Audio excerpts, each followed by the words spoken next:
अगर आप एक ई कॉमर्स वेबसाइट बनाने जा रहे हैं तो इस एक क्वेश्चन का आंसर आप जरूर ढूंढ रहे हैं कि शॉपिफाई या वर्डप्रेस, क्या खूबियां हैं शॉपिफाई के अंदर और क्या खूबियां हैं वर्डप्रेस के अंदर। And let me solve this for you कि आपके प्रोडक्ट के हिसाब से जो वेबसाइट आप बनाने जा रहे हैं उसके लिए कौन सा प्लेटफॉर्म बेहतर होगा, शॉपिफाई या WordPress. Hi, I am Gurpreet Bhatia, I am the founder director of Flying Saints, जो कि एक UI UX स्टूडियो है जहां पे हम ई कॉमर्स वेबसाइट्स बनाते हैं मैजेंटो पे, वर्डप्रेस पे और शॉपिफाई पे। और ये वेबसाइट्स आपको 4 गुना ज़्यादा कस्टमर्स कन्वर्ट करके दे सकती है।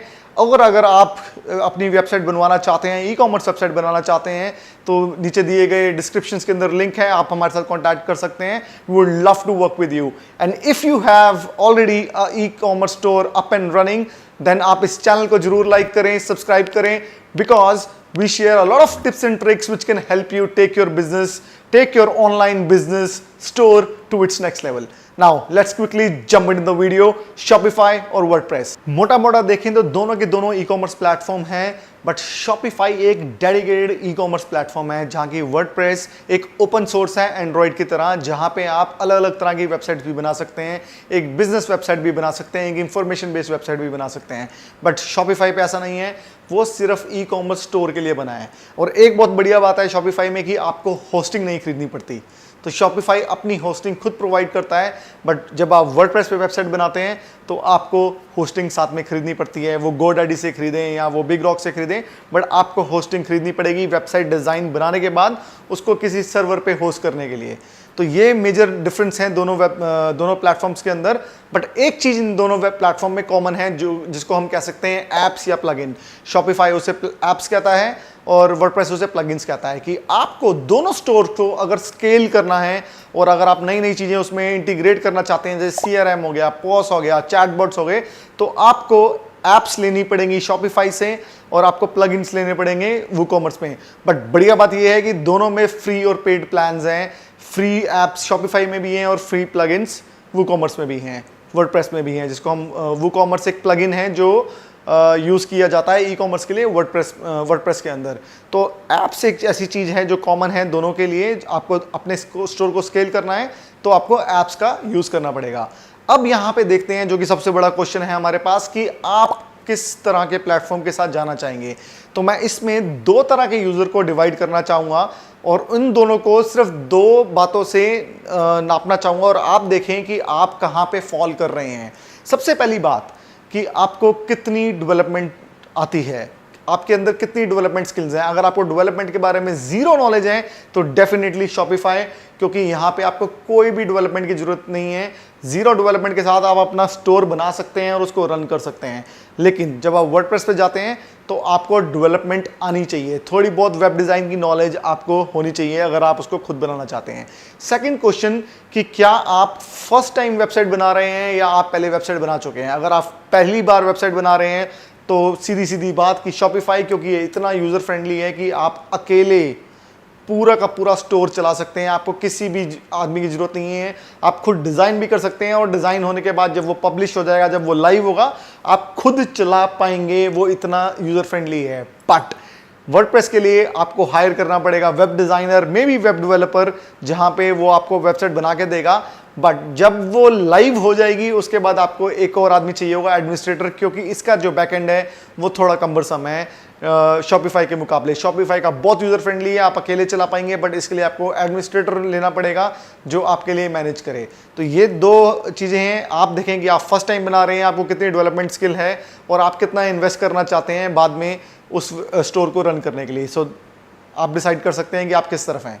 आइए देखते हैं what are the reasons to use Shopify over WordPress, की क्या खूबियां हैं Shopify की वर्डप्रेस के आगे, क्यों हम Shopify के साथ जाएं। सबसे पहली बात कि इसमें कोई लर्निंग कर्व नहीं है। ये इतना यूज़र फ्रेंडली और इजी टू सेटअप है कि आप अपनी website in less than 24 hours, 24 घंटे से भी कम टाइम में आप अपना स्टोर बना के लाइव कर सकते हैं। ये इतना इजी और इतना यूज़र फ्रेंडली है। सेकंड, इसमें होस्टिंग की कोई ज़रूरत नहीं है।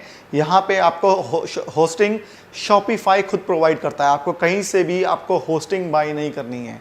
और थर्ड, जो कि बहुत बढ़िया चीज़ है, क्योंकि ये ई कॉमर्स प्लेटफॉर्म है तो यहाँ पर आपके पास ऐसे out of the box features हैं जो वर्डप्रेस में नहीं है, जो कि सिर्फ ई कॉमर्स को के यूजर्स को ज़्यादा से ज़्यादा कन्वर्ट करने के लिए बने हैं।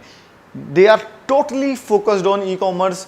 इसी वजह से ऐसे फीचर्स जो पर्टिकुलरली आपके ई कॉमर्स स्टोर को नेक्स्ट लेवल पे ज़्यादा से ज़्यादा लोगों को कन्वर्ट करने के लिए काम आएंगे। And the fourth point is the maintenance. आपको किसी को भी हायर करने की ज़रूरत नहीं है इस वेबसाइट को मेंटेन करने के लिए, क्योंकि इसमें कुछ ऐसा है ही नहीं कि आपको कुछ चीज़ अपडेट करनी है या आपको किसी भी सर्वर के ऊपर कुछ अपडेट करना है। यहाँ पे ज़ीरो मेंटेनेंस प्लेटफॉर्म है, आपको किसी भी एजेंसी को हायर नहीं करना पड़ेगा इसको मेंटेन करने के लिए। And fifth point is security, one of the biggest thing कि यहाँ पे हैक होने का चांस बहुत कम है। हम आए दिन सुनते हैं कि वर्डप्रेस की वेबसाइट हैक हो गई क्योंकि वो ओपन सोर्स है और ज़्यादा से ज़्यादा वेबसाइट्स हैक होती हैं। आज की डेट में बात करें तो more than 20% of the entire world's websites are done on Shopify only. कुछ बहुत बड़े बड़े नाम हैं जैसे BBC, New York Post, Kylie Jenner की वेबसाइट, ड्रेक की अपनी वेबसाइट, इकोनॉमिस्ट, हार्पर कॉलिंस, सब लोगों की वेबसाइट शॉपिफाई पे बनी है। क्यों? क्योंकि इसको कभी भी हैक नहीं किया जा सकता, या किया जा सकता है तो बहुत कम चांस है। हैक तो किसी को भी किया जा सकता है। जब एलन मस्क और मार्क जुकरबर्ग का ट्विटर अकाउंट नहीं छोड़ा जाता तो आपकी वेबसाइट कोई बहुत बड़ी चीज़ नहीं है। I am just joking, but point जो मैं आपको बताना चाह रहा हूँ कि शॉपिफाई पे आपका हैक होने का चांस बहुत कम है, वर्डप्रेस पे आपका हैक होने का चांस बहुत ज़्यादा है। इसीलिए पर्टिकुलरली लोग इन 5 रीजंस की वजह से डेडिकेटली लोग शॉपिफाई को चूज़ करते हैं। अब देखते हैं रीजंस कि वर्डप्रेस को क्यों चूज़ किया जाए शॉपिफाई के ऊपर। वर्डप्रेस को इसलिए चूज़ किया जाए क्योंकि ये एंटायरली फ्री है। अगर आपको थोड़ी सी भी वेब डिज़ाइन की और वेब डेवलपमेंट की नॉलेज है तो आपको 1 रुपया भी पे नहीं करना और आप अपनी ई कॉमर्स वेबसाइट चला पाएंगे। इसको इसलिए चूज़ किया जाए क्योंकि इसमें बहुत ज़्यादा थीम्स हैं शॉपिफाई के मुकाबले। शॉपिफाई में बहुत ही लिमिटेड नंबर ऑफ थीम्स हैं और ये क्योंकि ये ओपन सोर्स है तो इसमें बहुत ही ज़्यादा थीम्स हैं और बहुत ही ज़्यादा ऐप्स हैं। शॉपिफाई के पास बहुत ही लिमिटेड नंबर ऑफ ऐप्स हैं क्योंकि वो अभी इवॉल्व हो रहा है। और वर्डप्रेस क्योंकि ओपन सोर्स हैं, ज़्यादा से ज़्यादा लोग उसमें पार्टिसिपेट कर रहे हैं, तो इनके पास, वर्डप्रेस के पास बहुत ज़्यादा ऐप्स हैं जो आपको हेल्प कर सकती हैं आपके बिजनेस को स्केल करने के अंदर। एक ज़रूरी बात, अगर आप जानते हैं कि अगर आप एसईओ करने वाले हैं अपनी वेबसाइट के ऊपर तो आपको वर्डप्रेस के साथ जाना पड़ेगा, क्योंकि शॉपिफाई में बहुत ही लिमिटेड स्कोप है एसईओ करने का। ज़्यादातर लोग एसईओ आजकल यूज़ नहीं करते हैं, बट अगर आप एसईओ कर रहे हैं या करने वाले हैं अपनी वेबसाइट के ऊपर तो डेडिकेटली आपको वर्डप्रेस ही चुनना पड़ेगा, क्योंकि आप शॉपिफाई पे उतनी अच्छी तरह से एसईओ नहीं कर पाएंगे। एंड मल्टी लैंग्वेज वेबसाइट, अगर आप मल्टी लैंग्वेज वेबसाइट बनाना चाहते हैं, अगर आपका प्रोडक्ट ऐसा है जो इंग्लिश लैंग्वेज के बिना भी अलग अलग जगह पे यूज़ किया जाता है, अलग अलग लैंग्वेजेस में यूज़ किया जाता है, तो आप वर्डप्रेस को चुनें, क्योंकि वहाँ पे आपके पास ज़्यादा स्कोप है और ज़्यादा अच्छी तरह से आप एक मल्टी लैंग्वेज वेबसाइट रन कर पाएंगे। And finally international store, I would also say, अगर आपका कोई इंटरनेशनल स्टोर भी है, क्योंकि शॉपिफाई में आप जितने ज़्यादा नए स्टोर बनाएंगे या जितनी ज़्यादा कंट्रीज़ पे करना चाहेंगे आपको उतना ज़्यादा कॉस्ट पे करनी पड़ेगी। बट वर्डप्रेस पे, क्योंकि मैंने बोला था कि ये एंटायरली फ्री है, ओपन सोर्स है, तो यहाँ पे आप जितनी मर्जी कंट्रीज़ पे, जितनी मर्जी लैंग्वेजेस में वेबसाइट को रन कर सकते हैं। तो इन टोटल अगर देखा जाए तो वर्डप्रेस ज़्यादा स्केलेबल है शॉपिफाई से। Shopify for the first timers would be very very good, जो पहली बार अपनी वेबसाइट बना रहे हैं, जो सिर्फ टेस्ट करना चाहते हैं that how deep the waters are, अगर मैं अपना ई कॉमर्स वेबसाइट बनाऊंगा तो कितनी चलेगी। बट जब वो स्केल हो जाएगी, I would recommend WordPress would be a very good option to move forward to. I hope I have answered your query of Shopify versus WordPress, and in case there are any questions you can reach out to me in the comment section and I'll make sure that I'll answer each and every one of the questions which has been asked.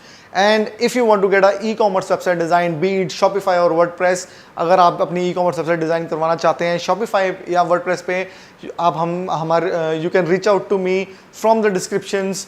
There is a link where you can fix a one-to-one session with me, a 20-minute virtual session where I'll answer each and every question of yours about which platform to use and how you can actually scale your e-commerce store. अगर आपका कोई e-commerce store already चल रहा है, वो Shopify पे हो, WordPress पे हो, Magento पे हो, do subscribe our channel because I share regularly, I make videos on e-commerce which can actually help you convert 4 times more customers what you are doing right now. And we also share tips on how you can scale your brand, what are the new trends in the e-commerce and how you can actually leverage all of them. So do share, like, comment on this section, and I'll soon see you with another video. I'm also trying to do a video on Shopify versus Magento. I'll soon come with that video too.